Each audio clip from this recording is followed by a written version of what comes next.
बिस्मिल्लाहिर्रहमानिर्रहीम। जी dear students, आज जो हमारा टॉपिक है वो गेटेड एसआर लैच के बारे में है। ये क्या होती है? सबसे पहले आपको अगर याद हो कि हमने last time NAND NAND SR latch क्या होती है ये हमने डिस्कस की थी। उसके बाद नॉर एसआर लैच क्या होती है उसको भी हमने डिटेल से डिस्कस करने की कोशिश की थी। तो ये दो लैचेस जो है आपने उम्मीद है कि समझ ली होंगी। अगर आपको कोई कन्फ्यूजन हो तो प्रीवियस लेक्चर्स को आप रिव्यू कर लें। अगर कोई कन्फ्यूजन होगी तो इंशाल्लाह उसको भी हम डिस्कस कर लेंगे बाद में। अभी हम गेटेड एसआर लैच की बात कर रहे हैं। गेटेड एसआर लैच क्या है उसको थोड़ा सा रिव्यू करते हैं। पहले क्या कर, gated S latch requires enable input. सबसे बेसिक जो इसकी रिक्वायरमेंट, अगर आप ये डायग्राम अगर आपको नजर हो कि इसमें देखें कि दो नैंड गेट हैं, उसके बाद ये नेगेटिव और गेट, एक्चुअली ये भी नैंड गेट ही हैं। तो ये दो ये एक पूरा सिस्टम है। ये आपकी पूरी लैच है, इसके साथ ये एक सिस्टम अटैच किया गया है। इसकी एक इनपुट इसकी एस है, दूसरी इसकी आर है, और इसकी एक एक इनपुट जो है इसको इनेबल के साथ कनेक्ट किया गया है। ये एक डिजाइन है इस गेटेड एसआर लैच का। अब इसमें होता क्या है कि ये इनेबल क्या होगी, जब भी आपका ये लैच वर्क करेगी, वो डिपेंड इस पर करेगी, इनेबल मोड पर। अगर ये हाई होगा तो आपका ये सिस्टम, ये डिवाइस, ये जो लैच जो है ये वर्क करेगी। इट मींस के इसकी आउटपुट कुछ ना कुछ अपीयर होगी, इनेबल होगी। इनेबल मीन हाई होगी। अगर इनेबल नहीं होगी तो फिर ये लैच प्रोसेस नहीं करेगी। इट मींस के आप ये करेंगे, इसका ये बटन है, बटन ये ऑन होगा तो ये लैच वर्क करेगी। आप इधर इनपुट जो भी है वट एवर, उस वक्त तक ये इनपुट वर्क नहीं करेगी, प्रोसेस नहीं करेगी, मीन के ये इसका सिस्टम वर्क नहीं करेगा, आउटपुट अपीयर नहीं होगी जब तक इनेबल इनपुट जो है वो हाई नहीं होगी। तो यही इसमें है कि enable input, G is also called designated as a enable input. S and R input control the state to which the latch will go. मैंने क्या देखा ना, दो स्टेट, मैंने कहा या सेट में जाएगी या वो रीसेट में जाएगी, दो स्टेट में जाएगी। तो कह रहे कि अब जो स्टेट में जाएगी वो डिपेंड करेगी इस इनेबल पर, इनेबल इनपुट पर डिपेंड करेगी। अगर ये हाई होगी तो उसके लिहाज से वो सिस्टम जो है वो आपका, वो सेट में होगा तो वो सेट में चला जाएगा, रीसेट में होगा तो वो रीसेट में चला जाएगा। The latch will not change until enable is high, mean के लैच उस वक्त तक तब्दील नहीं होगी जब तक इनेबल इनपुट हाई हो ना हो। But as long as it remains high, the output is controlled by the state of the SNR। यानी कि जब जैसे ये हाई होगी तो फिर एस आर आर की मदद से हम आप आउटपुट जो है वो आप कंट्रोल कर पाएंगे। वो जैसे हमने पीछे, अगर आपको याद हो, हमने पढ़ा था कि कैसे वो 1 1 0 हो तो क्या होगा, यानी कि सेट में होगा। जैसे हमें अगर याद हो कि 1 0 को इनपुट है तो हम इसको सेट कहा था, और 0 1 को हमने रीसेट कहा था। ठीक है, और 1 1 मूड जो था वो आपका इनवैलिड था इसमें नैंड में आई थिंक। और इस तरह 0 0 जो है वो उसकी वो मेमोरी स्टेट थी या उसकी दूसरी स्टेट थी। तो any how, the gated latch is a level sensitive device, meaning level sensitive device इसलिए कहा गया कि वो enable input पर depend करेगी। In this circuit the invalid state occurs when both S and R simultaneously high, मतलब कि ये भी हाई हो जाए ये भी हाई हो जाए, तो इस सूरत में आपकी आउटपुट जो होगी इनवैलिड होगी। इट मीन्स के कोई भी आंसर प्रॉपर नहीं होगा, जैसे हमने पिछले लैच में डिस्कस किया था। लेकिन बात वही होगी जब इनपुट जो इनेबल, मतलब कि ये जो हाई होगा। इट मींस के अब गेटेड, इसको हमने गेट का नाम दिया ना, ये गेटेड या इनेबल इनपुट जो है, it is the main switch to run the system.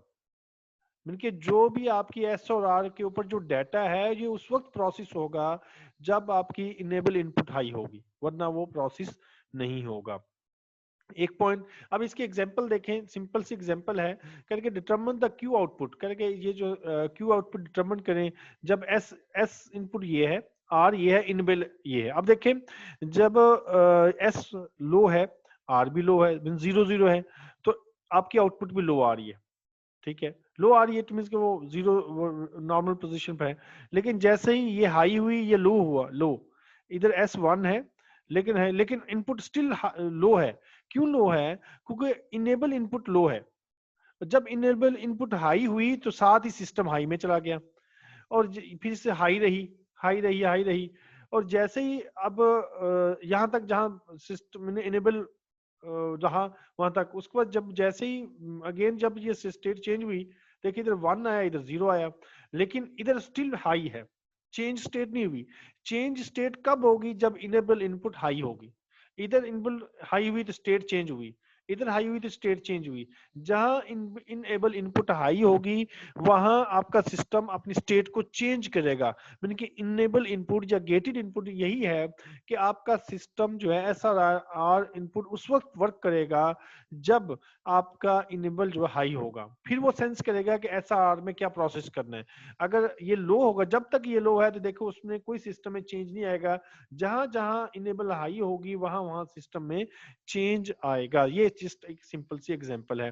तो उम्मीद है कि ये आपको जो मैंने डिस्कस की है कि ये आपको गेटेड एसआर लैच जो है इनेबल की बेस पर वो क्या होती है ये आपको समझ आओगे। बहुत इजी है, जिसको एसआर लैच के बारे में कॉन्सेप्ट क्लियर है तो इसको समझना भी आसान मुश्किल नहीं है।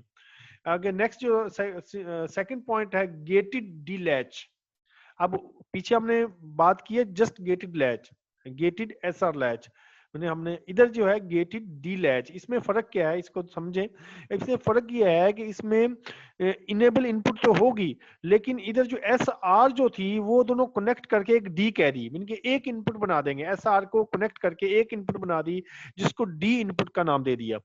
अब इनेबल इनपुट का तो प्रोसेस वही होगा, इधर डी है।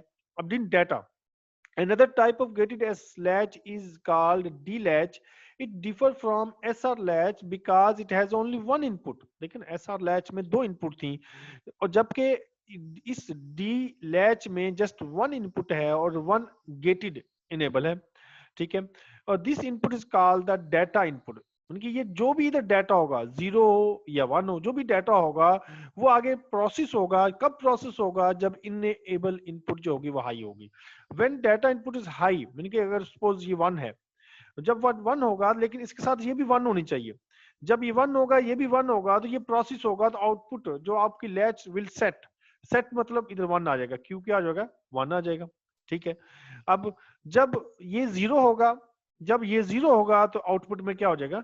0 आ जाएगा। इट मीन्स कि ये डाटा आगे ट्रांसफर उस वक्त होगा जब इनेबल इनपुट क्या होगी? वो हाई होगी। देखो when D input low enable high. लेकिन ये इसमें इंपॉर्टेंट पॉइंट ये है कि दोनों सूरतों में इनेबल इनपुट जो होगी वो ऑलवेज हाई होगी।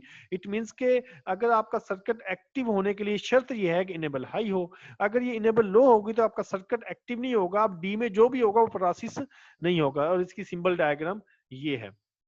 Stated another way, the output Q follows the input D। इनके अब Q जो है वो D को फॉलो कर रहा है। मतलब कि अगर 0 है तो आउटपुट में 0, अगर इन D इन है तो D 1 है तो ये भी 1 आएगा। तो इसका मतलब यह है कि Q जो है वो फॉलो D, लेकिन शर्त यह है कि आपकी इनेबल इनपुट क्या होगी? वो हाई होगी। तो ये इसकी लॉजिक डायग्राम है और ये इसकी आपकी क्या है? ये सिंबल डायग्राम है। तो ये दो पॉइंट जो हैं आपने याद रखने हैं कि गेटेड एसआर लैच क्या होती है और डी लैच क्या होती है। ये भी आपको उम्मीद है कि समझ आ गई होगी।